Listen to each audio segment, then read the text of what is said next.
Graça e a paz, em nosso curso básico de vida cristã, estamos no livro 12, A Doutrina da Salvação, capítulo 4, a participação do homem na conversão. Amados, no capítulo 3, o lado divino da conversão do pecador foi tratado os seguintes assuntos. Tópico 1, a presciência e a eleição de Deus. Qual a base sobre a qual a eleição se apoia? Tópico 2, a predestinação e o chamamento de Deus. Por que a predestinação não anula a escolha do homem? Tópico 3. Operando com Deus na salvação. Qual o âmago da doutrina do determinismo e do livre-arbítrio? E hoje, no tópico 1, o que é conversão? A palavra conversão, literalmente, significa virar-se para a direção oposta. Na Bíblia, é usado para descrever a mudança total que ocorre na vida da pessoa que abandona o pecado e vem a Cristo.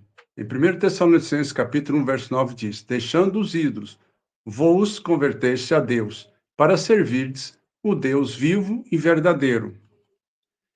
Da definição acima, podemos ver que a conversão envolve dois atos, amados. Primeiro, dar as costas ao eu e ao pecado, o que chamamos arrependimento.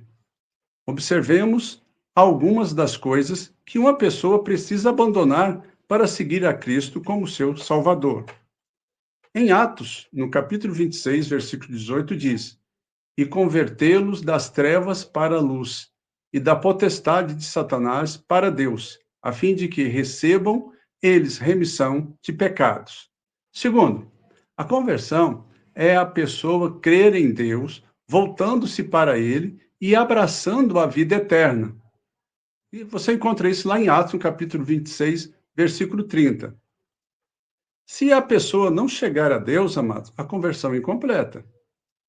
O simples fato de rejeitar o pecado resulta somente numa reforma humana provisória e não em transformação divina. Entenda, a mudança do homem deixando o pecado e voltando-se para Deus pode ser demonstrado por uma simples ilustração.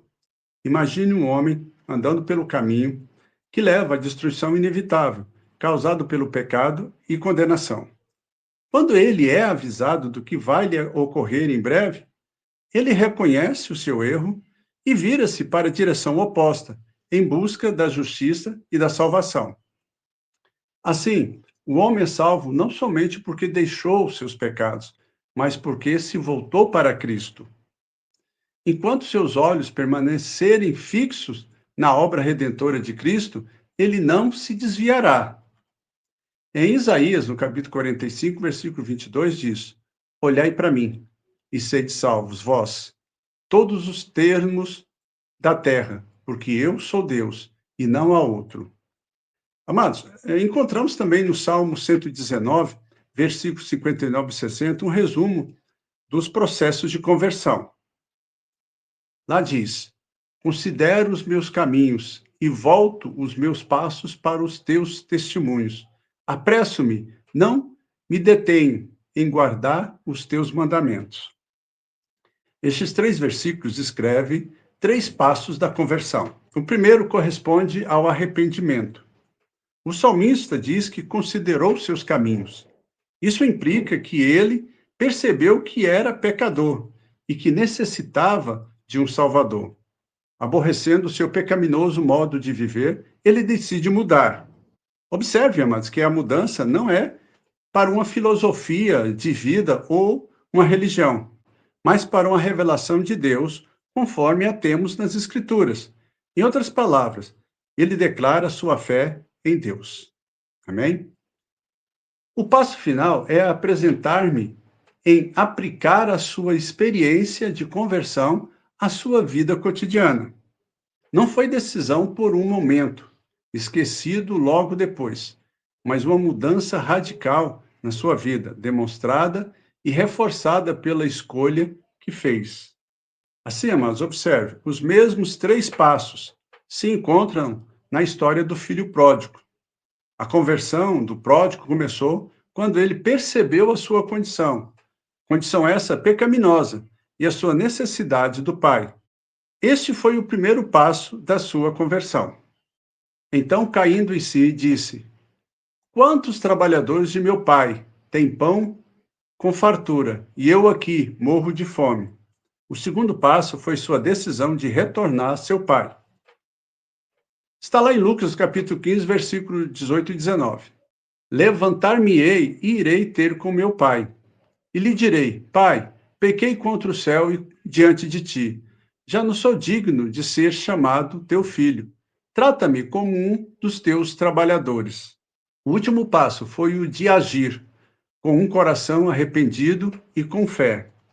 Assim, se ele não tivesse voltado para o seu pai, sua decisão de arrepender-se teria sido somente sentimentalismo momentâneo. No seu caso, houve uma conversão sincera, pois ele levantou-se, deixou o chiqueiro do pecado e foi para o seu pai, iniciando uma nova maneira de viver. Depois você confere ali em Lucas, no capítulo 15, versículo 20. O pródigo achava que seu pai estava zangado com ele e que teria que primeiro obter seu favor e perdão. Entenda, o filho estava disposto a ser tratado como um empregado da família, a fim de conseguir, aos poucos, o favor e as boas graças do pai. Deus, amados, Deus já aplacou sua ira contra o pecado quando seu filho morreu por causa de nós. Né? Está lá em 2 Coríntios, no capítulo 5, versículo 19 e 20. Tudo o que precisamos fazer agora é ir a Ele e aceitar o seu amor e perdão. Amém? Então, para nós terminarmos nossa aula de hoje, o pai do pródigo o abraçou e beijou o filho, alegrando-se com a sua volta antes que o filho tivesse oportunidade de pedir um simples emprego. Lucas capítulo 15, versículo 20 e 21. Amados, afinal de contas, ele não teve oportunidade de fazer este pedido, por ter sido imediatamente restaurado a sua posição, a posição de filho. Amém? Então, na próxima aula, tópico 2. O que é arrependimento? Vamos tratar o seguinte assunto. Quais os dois elementos do arrependimento bíblico? Então, observe, no quarto capítulo, a participação do homem na conversão. Nós já temos uma jornada, pois nós vimos o lado divino da conversão do pecador. Agora, o homem está envolvido nesse processo. Então, cada vez que nós vamos aprofundando e obtendo maior conhecimento a respeito da salvação, nós vamos perceber a grande obra que o Senhor fez por amor de nós. E Jesus Cristo nos deixou uma missão de ir por todo mundo e pregar o evangelho a toda criatura. E para nós fazermos isso, nós temos que ter conhecimento para poder apresentar a razão da nossa fé. Amém? Então, use esse material para você estar evangelizando seus parentes, conhecidos, amigos. E vamos juntos fazer a obra do Senhor. Se você gostou, deixe o seu like. Se você tem alguma dúvida, vai ali nos comentários, deixa a sua pergunta, né? Divulgue o canal para que nós possamos alcançar um número maior de pessoas que também possam ser salvas através desse ensinamento. Que Deus abençoe a todos e até a próxima aula.